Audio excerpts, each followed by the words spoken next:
Hey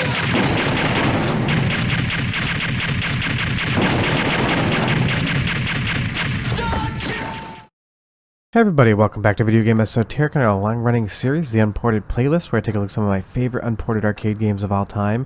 Today we have Operation Wolf 3, and if you can't tell from this intro bump right here, it is absolutely B-movie, schlocky, cheesy fun. If you've been watching the channel, you know I absolutely love light gun games. This is one of my favorite B-tier of all time. Before we get too far involved, do me a huge favor, go down below, hit like, subscribe, and that notification bell definitely helps us out. And if you feel so inclined and want to support the channel, we have a Patreon link down below as well. But right off the top, I love what Operation Wolf 3 does here.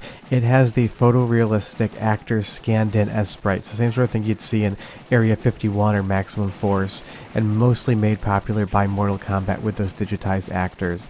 This game is doing the exact same thing, and while maybe it would hold up visually better if it was pure 2D sprites and backgrounds, I still love the look that's going on, because this game feels like playing a B-movie, something like Steven Seagal or Jean-Claude Van Damme, those late 80s, early 90s movies.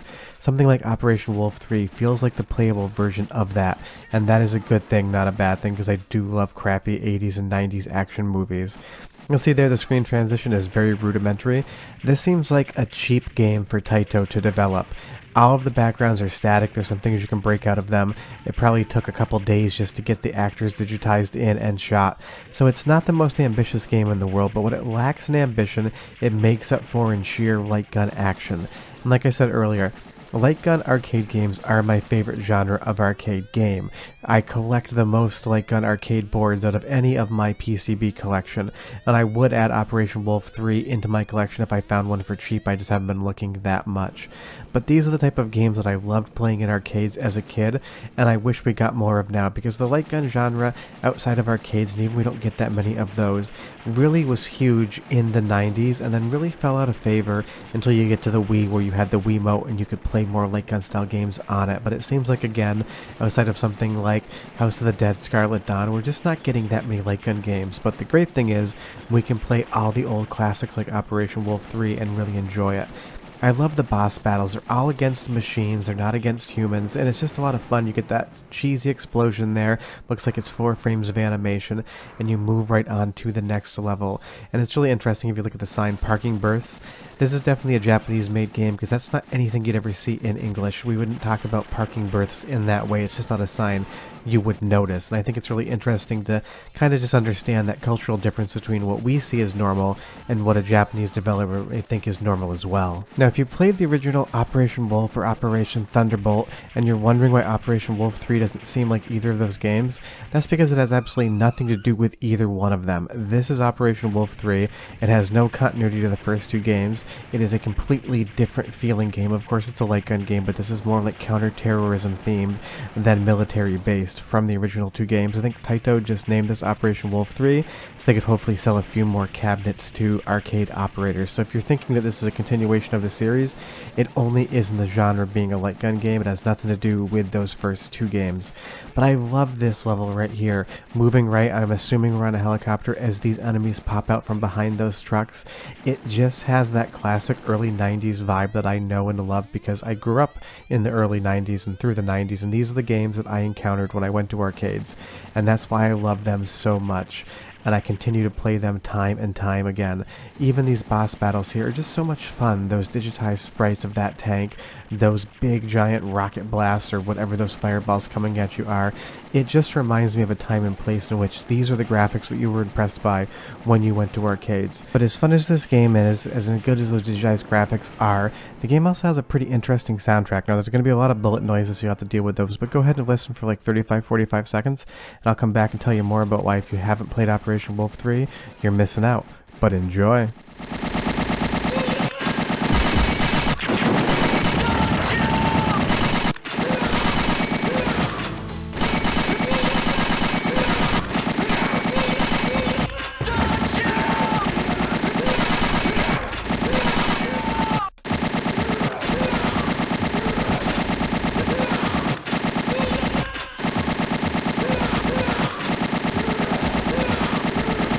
I mean, unfortunately, it's really hard to hear the soundtrack. You mostly get bullet sound effects, but it is underneath there, and it is exactly what you'd expect for a counterterrorism game, kind of sounding like a little bit of a military action movie vibe.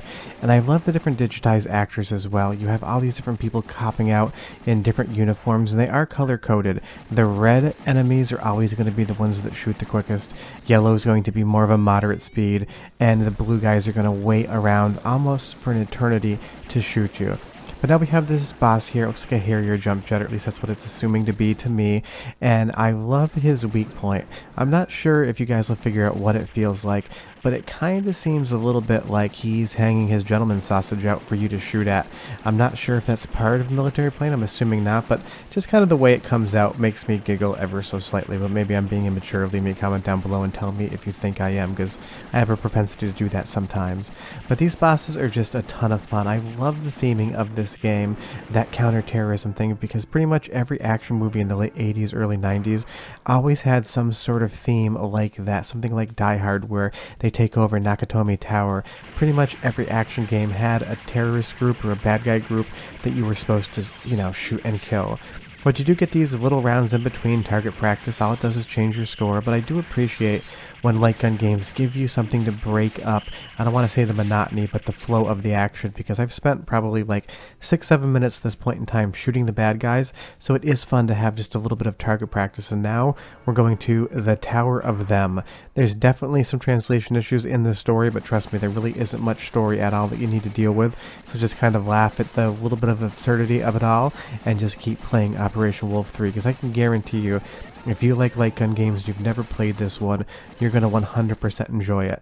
It does get ever so slightly cheap towards the end, but what arcade game doesn't, and of course, it's like a rule of thumb, like every other light gun arcade game has to have an elevator level in it. There's so many elevators in these games, and I think it's just a way to add length without developing much, because all you have is a couple different background layers, and you just pop enemies out for like a solid minute, and you've had a minute to your gameplay without actually having to do a whole lot. It seems slightly cheap, but I love elevator levels in light gun games, so I definitely forgive it. If you want to give Operation Wolf 3 a shot, you don't need much time. This is the final boss. This game lasts for about 22 minutes total, or a little bit longer or quicker depending how good you are at it. But I just love this massive build up here as well. It's like Taito was stalling for time towards the end, because you get this long transition for this thing to come out, the ultimate weapon. It doesn't even really have much of a story explanation. The terrorist group just had an ultimate weapon that they were going to unleash on humanity, and here it is. And I will say that it flies around the screen with such speed, it's going to be really hard to hit. But you'll see at the bottom left hand corner we have 3 Bs, and I think those stand for bomb, but it's more just like a machine gun rapid fire. You want to conserve those just for bosses, because it's really going to take a big chunk out of their health bar every time you employ it. That is, if this guy will sit still. That's why this is so hard. He moves around the screen so quickly, it really becomes near impossible to actually try to hit him. But you'll get it done, don't worry, and because we're not actually pumping real quarters into this as emulation, it's not going to cost you much. But I would say this is probably like a $20 game in arcades if you actually want to beat the thing. And if you do see a cabinet for it, and they are quite rare, throw a couple quarters in and play it, because you'll probably never see one again. But Operation Wolf is one of those classic early 90s games that looks a little bit cheesy. It is a little bit cheesy, but it's cheesy in the right ways, the same way that you get those classic B-movie action movies. And as that boss explodes, he comes out as this kind of like alien-looking machine with what looks like an organic spinal cord running down the bottom of him. I absolutely love this look. But yeah, that's Operation Wolf 3. Leave me a comment down below. Tell me if you've ever played it, or if you're planning on playing it after seeing this. I'll be back next Sunday with an episode of Unported Playlist. I'll have videos throughout the week as well. But if you want a new light gun arcade game to play that you've never played before, you could do a lot worse than Operation Wolf 3. I'll see you guys next time. He blew up. Bye-bye.